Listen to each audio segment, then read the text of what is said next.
Hi mga tamang tao, magandang buhay ulit! So for today's video ay nagluluto tayo ng native na alaga nating manok dito sa bukid. Talaga nga naman kapag ikaw ay may alagang manok, libre ka na sa ulam.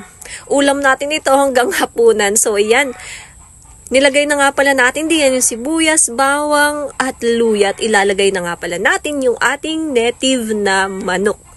Ayan. Natakot nga pala ako diyan kasi nga bigla nga naman umapoy o lumiyab yung ating kawali. At ayan, hinahalo-halo na natin siya. Sinasangkot siya natin siya para lalong sumarap. Masarap na nga lang yung native na manok. Lalo pa nating pasasarapin, di ba?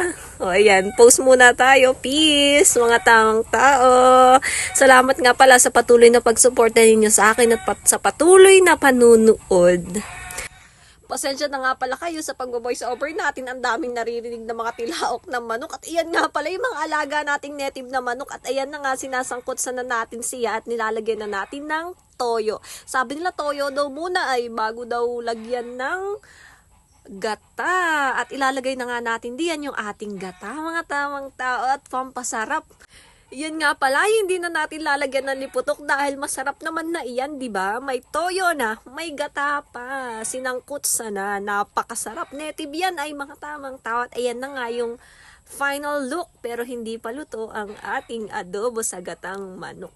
At iyan na nga, nagdesisyon akong lagyan ng gatong yung ating niluluto dahil nawawalan na nga ng apoy. Matagal ito maluluto. Ay talagang matagal yan maluluto, mga tamang tao, kung hindi natin lalagyan ng gatong at papaypayan.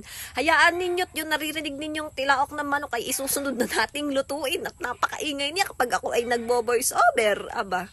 At ayan na nga, ay malapit na nga siyang maluto. Ayan nga pala ay ating tetemplahan. Syempre para sumarap, lalagyan na natin ng pampasarap.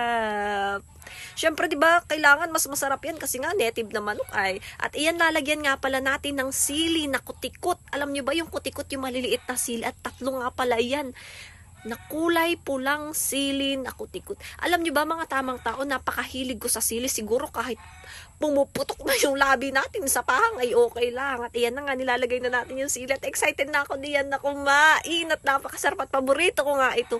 Wow! At iyan nga mga tamang tao, medyo luto na ang ating native na manok na adobo sa gata. O, gusto niyo ba? O, sige, padadalahan ko kayo.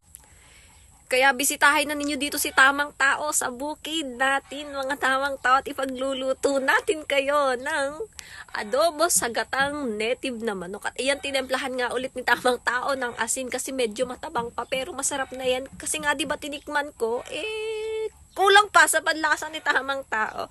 At ayan, nangingiti na nga si Tamang Tao kasi nga luto na, makakain na tayo. Kain po mga Tamang Tao. At iyan, final look.